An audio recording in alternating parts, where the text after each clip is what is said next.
नमस्कार दोस्तों, मैं सौम्य स्वागत करता हूं आपका आज के इस वीडियो में। और आप देख रहे हैं 30 days back pain cure series का डे 3, जिसमें हम कुछ खड़े होकर के आसनों का अभ्यास आज हम करने वाले हैं। तो चलिए दोस्तों, बढ़ते हैं हम आसनों की तरफ। और थोड़ा सा हम आसन करने से पहले वार्म अप करेंगे।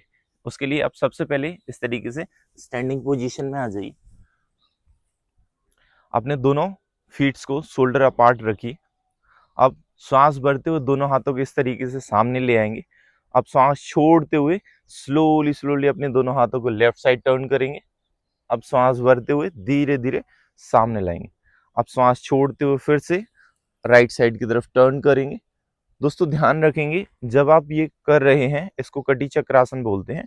तो जब आप इसको कर रहे हैं तो ध्यान रखें आपका जो ब्रीदिंग पैटर्न है वो डिस्टर्ब नहीं होना चाहिए।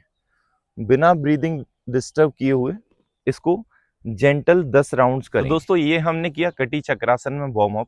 दोस्तों इसको करने से क्या होता है, जब आप ये वार्म अप करते हैं तो आपका जो ब्लड फ्लो है वो बैक में इंक्रीज हो जाता है, जिसके कारण आपकी जो बैक है वो फ्लेक्सिबल होना स्टार्ट हो जाती है। चलिए दोस्तों, अब हम अपने मेन आसनों की तरफ चलते हैं, जिसमें हम सबसे पहले करने वाले हैं हस्तोत्तानासन, जिसको अर्ध चक्रासन भी बोला जाता है।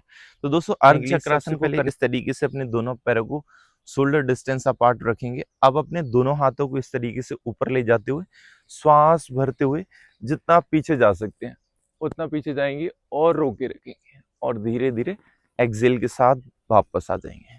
दोस्तों इसमें डिपेंड करता है आपकी कैपेसिटी पर और आपकी फ्लेक्सिबिलिटी पर, आप कितना नीचे जा सकते हैं कितना नहीं। ये मैटर बिल्कुल नहीं करता है आपको बहुत ज़्यादा नीचे जाना है। बस आप जब पीछे की तरफ झुक रहे हैं, मान लीजिए आप इस तरीके से जा रहे हैं और झुक रहे हैं, तो आपको एक जेंटल स्ट्रेच आपकी बैक पर महसूस होना चाहिए, जिसके कारण आप उस स्ट्रेच को फील कर पाएं और आपका जो ब्लड सर्कुलेशन है वो इंक्रीज होगा। दोस्तों एक बात और आपको याद रखनी है, जब आप इस आसन को कर रहे हैं तो मान लीजिए आप इस तरीके से ज़्यादा पीछे जा रहे हैं और आपको दर्द ज़्यादा है, तो दोस्तों बहुत ज़्यादा नीचे जाने का कोई आवश्यकता नहीं है। ओवर द डेज ये इंक्रीज हो ही जाएगा, लेकिन आप बस अपने कंफर्ट जोन में ही रह करके इसका अभ्यास करेंगे तो आपके लिए लाभकारी भी होगा और आपकी पेन को ये कम और करेगा। चलिए दोस्तों, अब हम दूसरे आसन की तरफ चलते हैं, जिसमें हम करने वाले हैं ताड़ासन। तो सबसे पहले अपने दोनों पैरों को इस तरीके से मिला लें। अब दोनों हाथों की उंगलियों को आपस में इंटरलॉक करेंगे। अब धीरे धीरे दोनों हाथों को ऊपर ले जाते हुए श्वास भरेंगे और अपनी एड़ियों को भी ऊपर उठा देंगे। दोस्तों इसी स्थिति में थोड़ी देर रोकें और जब आपको श्वास होल्ड करना मुश्किल हो तो धीरे धीरे वापस आ जाएंगे। दोस्तों जब आप ताड़ासन कर रहे होंगे तो क्या होगा, ये जो ताड़ासन है वो हमारी बैक को क्या करता है, लेंथन करता है, साथ ही में बैक का जो अलाइनमेंट है उसको करेक्ट करता है। दोस्तों इसके आपको केवल 5 से 10 रेपिटेशन ही करने हैं। चलिए दोस्तों बात करते हैं आयुर्वेदिक लंच टिप की, जिसमें आपको थोड़े से चावल, थोड़ा सा घी और थोड़ी सी मूंग दाल का सेवन आज से ही प्रारंभ कर देना है। दोस्तों क्या होता है, जो जब हम घी का सेवन करना शुरू कर देते हैं तो हमारी जो स्पाइनल फ्लूइड है वो इंक्रीज होना स्टार्ट हो जाता है, जिसके कारण हमारा जो बैक पेन है वो नेचुरली ओवर द डेज खत्म होना शुरू हो जाता है। और दोस्तों कुछ ही महीनों में आप देखेंगे कि आपका जो बैक पेन है वो बिना किसी दवाई के नेचुरली बिल्कुल जिस तरीके से आप बचपन में थे उस तरीके से आपकी बैक होने वाली है। दोस्तों इसका सेवन आज से ही प्रारंभ कर दें। दोस्तों हम आयुर्वेद की बात करें तो आयुर्वेद कहता है कि आपके जॉइंट्स जब तक हेल्दी नहीं रह सकते जब तक कि आपकी अग्नि स्ट्रांग नहीं है। तो दोस्तों अपनी अग्नि को स्ट्रांग बनाने पर ध्यान दीजिए, अपनी डाइजेशन को इम्प्रूव कीजिए। क्योंकि जब हम इसमें मूंग दाल क्यों ऐड कर रहे हैं, मूंग की दाल की खिचड़ी क्या करती है, ये हमारी डाइजेशन फ्रेंडली होती है, जो हमारी डाइजेशन को इम्प्रूव करती है।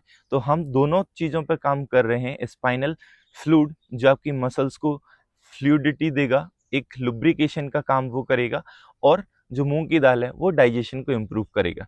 तो आयुर्वेद के अकॉर्डिंग आपकी अग्नि भी स्ट्रांग हो रही है, साथ में ही आपकी जो बैक मसल्स हैं उनको नरिशमेंट में मिल रहा है। तो दोस्तों कुछ ही महीनों में आप देखेंगे कि आप पूर्णतः स्वस्थ हो गए हैं। आज हमने किया day 3 complete of 30 days back pain cure series का, जिसमें हमने आयुर्वेदिक लंच रूटीन और स्टैंडिंग योगा पोजेस के बारे में जाना।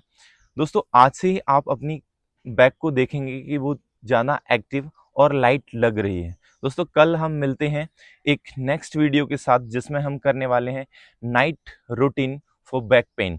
तो दोस्तों देखना ना भूलिए, और अगर ये वीडियो आपको पसंद आया तो लाइक कमेंट शेयर जरूर कीजिए और उन तक ये वीडियो पहुंचाइए जिनको बहुत बैक पेन रहता है। तो धन्यवाद दोस्तों, मिलते हैं कल की वीडियो के साथ।